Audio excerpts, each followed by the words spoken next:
Alright, it's time to tell some crazy stories. I'm Mr. Sean, and this is Chimera Miniatures.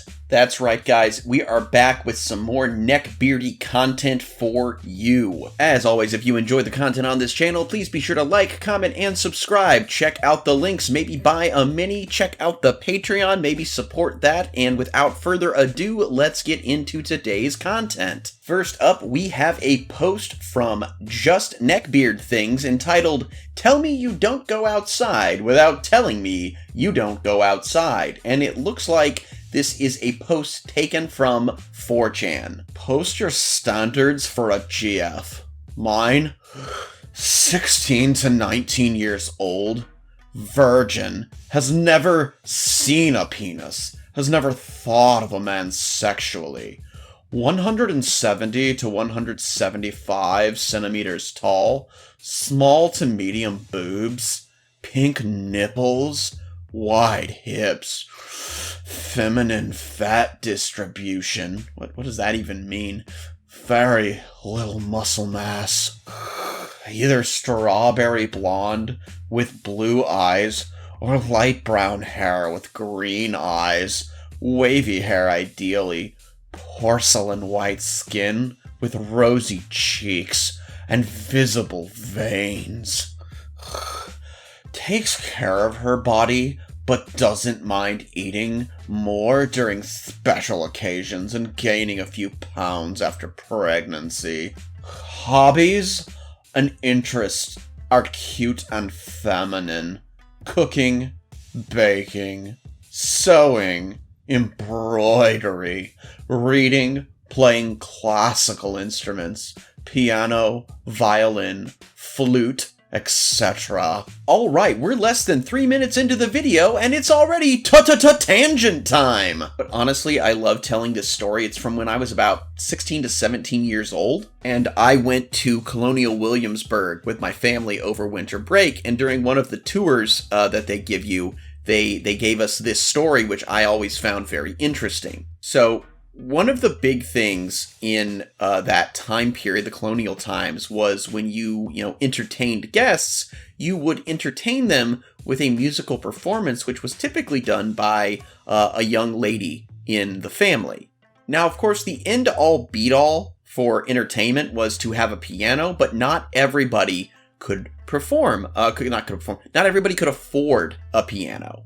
The next most popular musical instrument that was also much cheaper was the flute. But here's the problem. A young lady, it would be considered unseemly for her to play the flute because of how you hold your arms and how it exposes the elbows, and it just was not considered proper or ladylike. So an instrument that would basically become known as the modern day guitar was invented so that a woman could, gently hold it and strum it and not have to, have awkward, unsightly hand positions with exposed elbows. So as the guide ended this story, he said, "So guitars are for girls and real men play the flute." Okay, now where were we? Ah, yes. Singing, gardening, flower arranging, bird watching, stargazing, traditional archery, airgun / rimfire target shooting. Alright, you started losing me with those last ones, my dude. Dresses in a cute, feminine way. Dresses in lace, in pastel colors and white. Traditional European-inspired styles. Dresses always below knee-high. Might wear clothes with more skin exposed in presence of me and close family / friends alone. Wears pantyhose, stockings most of the time, never wears pants or sneakers outside of athletic activities, uses cute, tasteful jewelry gifted by me all the time, doesn't work, doesn't drive, doesn't curse, doesn't smoke, doesn't drink outside of a cup of wine with meals or champagne, doesn't talk to strangers unless necessary, especially with male strangers, doesn't have male friends, doesn't have strong opinions of her own. No political opinions except being pro-family. Devout Roman Catholic. Wants kids, doesn't take the pill. Always begging to get filled with my seed. Dude, if she has no concept of a penis and your ugly ass dick is the first thing she sees, she's gonna become a lesbian. Doesn't mind me spending my entire paycheck in guns and cars. What? Loves me dearly, is compassionate and understanding of my flaws and mistakes. Dude, literally that last segment, that was literally the only thing I could ever agree with you on the ideal partner. Because yes, a partner should be compassionate and understanding, and except that we all have flaws.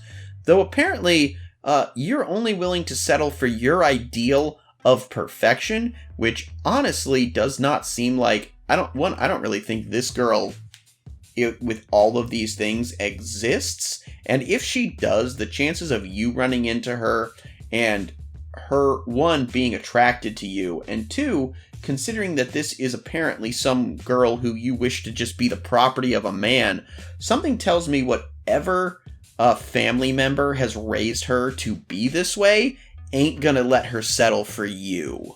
Sorry, my dude, guess you're just gonna be alone forever. Too bad, so sad, go join the incel forums. Or, I don't know, maybe learn how to be a fucking human being.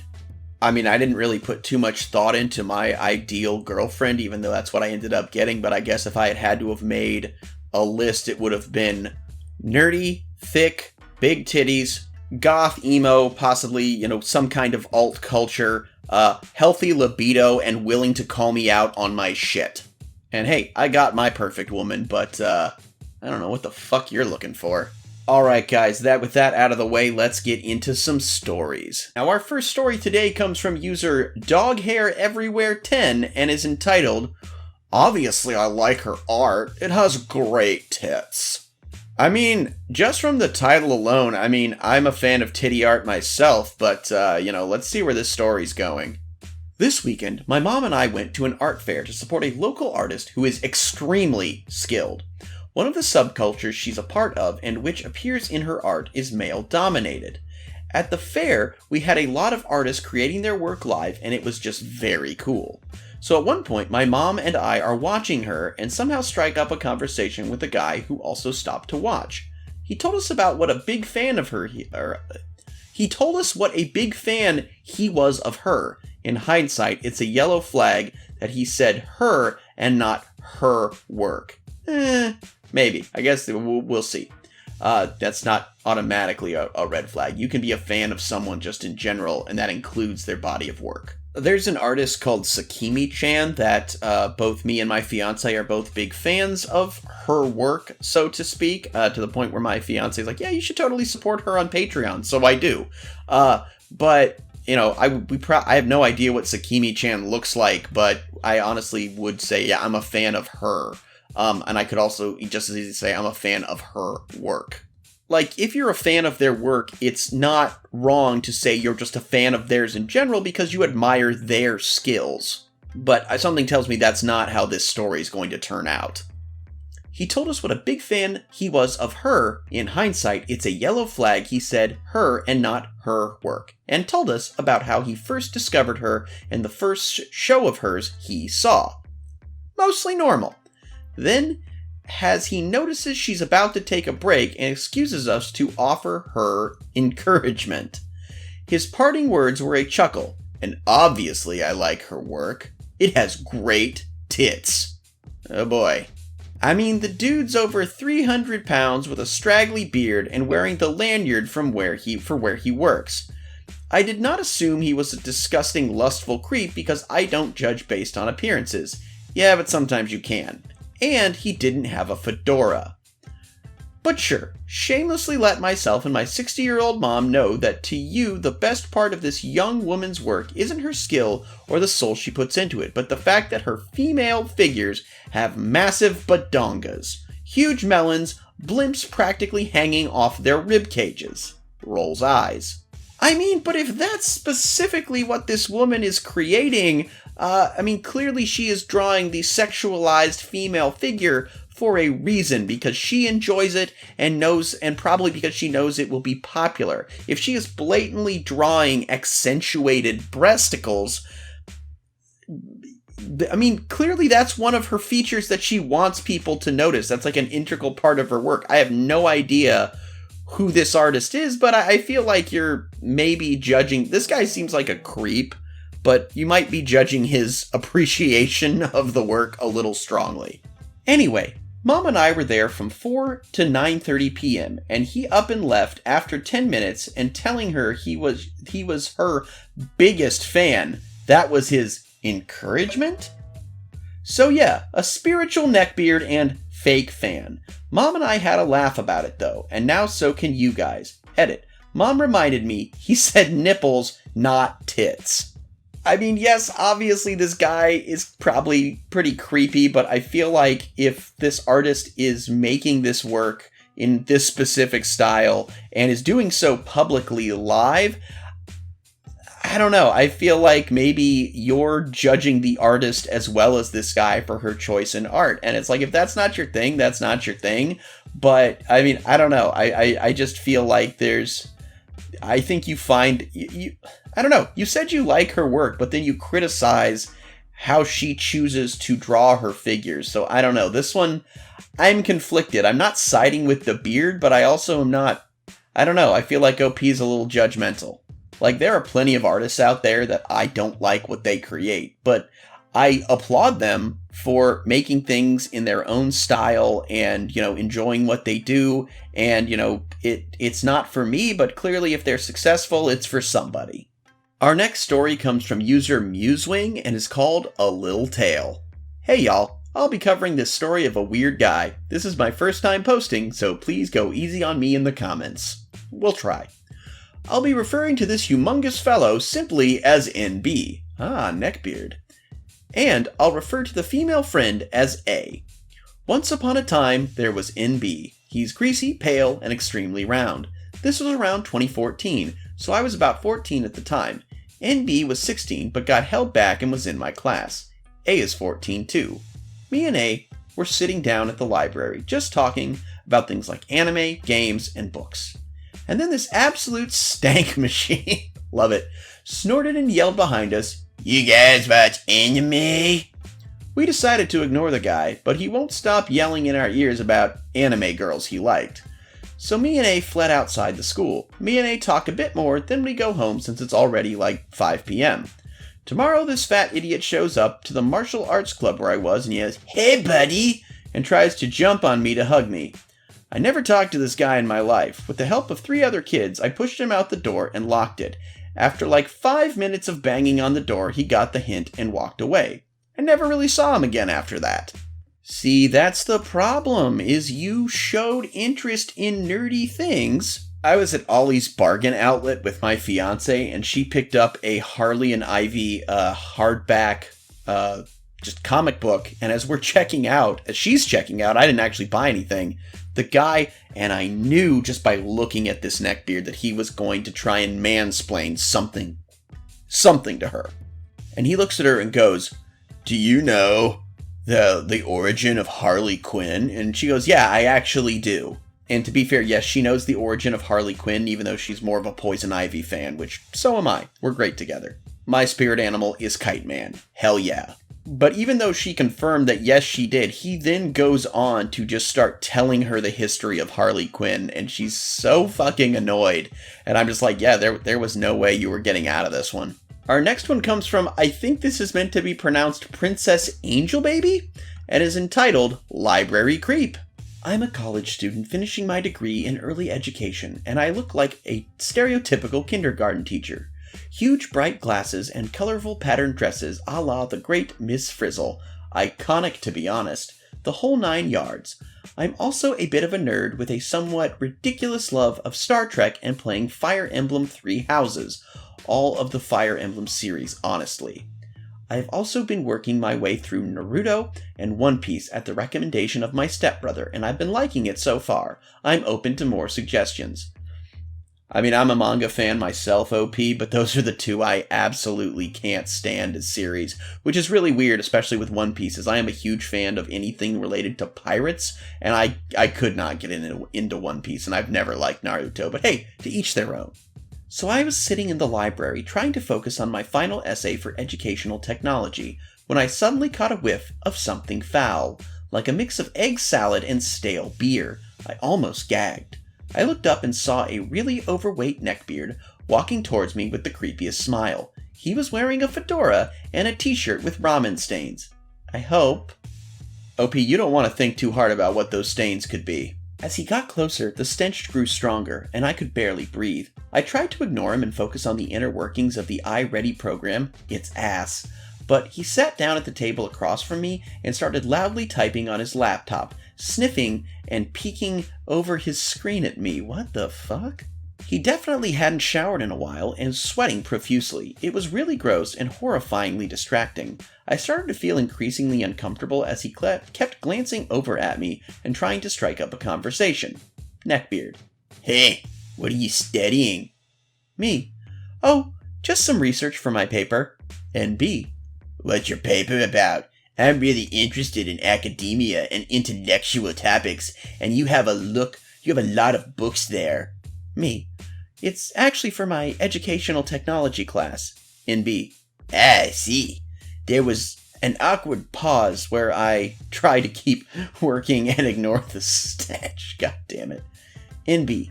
I like your Starfleet earrings. I'm a sci-fi and fantasy guy myself. Do you like Star Wars too? Do you watch anime? Me. Sorry, I really need to focus on my work right now. NB. Oh well, you should really take a break. You've been sitting here for like 40 minutes. Me. Horrified. How do you know that? I hadn't seen anybody in this section when I came in. NB. I couldn't help but watch you come in. You're just so pretty and kawaii. Could you blame me? Hey, do you mind if I ask your name? Me. Sorry, I don't feel comfortable giving out my name to strangers. NB. Oh, well, we don't have to be strangers. I'm Alex. Tips nasty fedora. Do you play D&D? Me and my friends have a campaign starting soon, and we'd love to have a beautiful queen such as yourself. Me. No thanks. I've never been into it and don't really want to learn. Sorry.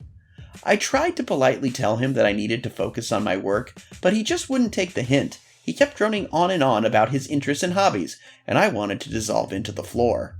Yeah, again, OP, you made the mistake of showing nerdiness. It's like fucking chum to sharks. Obese, sweaty, egg salad smelling, bristly bearded, fedora wearing sharks. After a good 10 minutes, I cut my losses and packed up my things to escape the library just to get away from the overpowering smell and his persistent attempts to talk to me. Me. Hey, I'm just gonna head out. I have other stuff to do. Neckbeard. Sure thing, I understand. But hey, before you go, can I have your number? I'd love to get to know you and, maybe go on a date. Me. I don't give my phone number to just anybody. I really need to go now. Bye. I basically ran out of the library and all the way to my apartment right off campus for a much-needed, extremely hot shower and to burn my dress. I think I used about 50% of my body wash in that shower. I was so traumatized I never sat in that section of the library again. You didn't specifically state this, OP, but I get the sense that it was just the two of you in this section of the library, which was probably somewhat secluded to make it easier for you to study. And yeah, that would honestly be terrifying that this guy just sees you and it's like, nobody's around. It's time to make my move. And I mean, he was just laying that on. He was putting all his nerdiness out there for you. And it's like, I understand this whole like, ooh, nerd girl, 10 o'clock, must try, must shoot shot. But this is the library. People are trying to study. She's got all these books. Clearly she's not there to socialize and get a date. So if anything, you're just going to annoy her. At best. Worst case scenario, you're going to traumatize this poor girl. And even worst case scenario, that's going to then make you known as the creepy library egg salad smelling dude. I'm a total fucking nerd too, but I at least know how to talk to people. Our final story comes from user HoneyBadger1591. and is entitled Game Store Neckbeard Thinks He's a Knight in Shining Armor. I, at the time 20 female, have my fair share of Neckbeard encounters, but today I'm going to tell the tale of Sir Nightbeard and his less than knightly attitude. A few years back, I got dressed up to go walking around my local strip mall. I was wearing a gauzy, flowing white sundress and a flower clip in my hair. I actually felt very pretty. Most of the day I spent browsing, going in and out of random stores, not looking to buy anything in particular. At one end of the mall, there's a store that sells games like checkers or jigsaw puzzles, but it also sells stuff for games like D&D, Warhammer, Magic the Gathering, Pokemon, and general nerdy apparel and merch. Yeah, it sounds like that is more what it sells than checkers and jigsaw puzzles, OP. This sounds like a gaming store. I'm not into games myself, but my husband, then boyfriend, is, and I was thinking I might find something to send him as a gift. He was living in another state for a time. Enter Sir Knight, the store manager. He appears to be in his 30s, a bit taller than me, and 3 times as wide. Wearing an ensemble of baggy cargo shorts, dad sandals, and a graphic t-shirt, instead of the signature fedora, Sir Knight is wearing a cap. I assume he stole it from a production of Newsies. And yes, he does in fact have a neckbeard. Sir Knight sees me enter the store from the register and smiles. I smile back, nod, and go to browse, looking at dice and figurines of anime waifus. Suddenly, I see his reflection in the plant panel of the glass case. I turn around, and Sir Knight, I shit you not, does a little bow with a flourish of his cap. Sir Knight. Good day, lady in white. Might I be of service to you? Me. No, I'm good. Sir Knight. Ah, I see. I would be happy to assist you. What brings you here, my dear? He winks in a way he must think seems roguishly charming. Were you searching for something in particular? I smile politely and step back to get some distance, specifically from his dragon breath. No, I was just looking, thanks. Sir Knight, still insisting on speaking like he's Wesley from The Princess's Bride. The Princess Bride, sorry, I should have gotten that one right.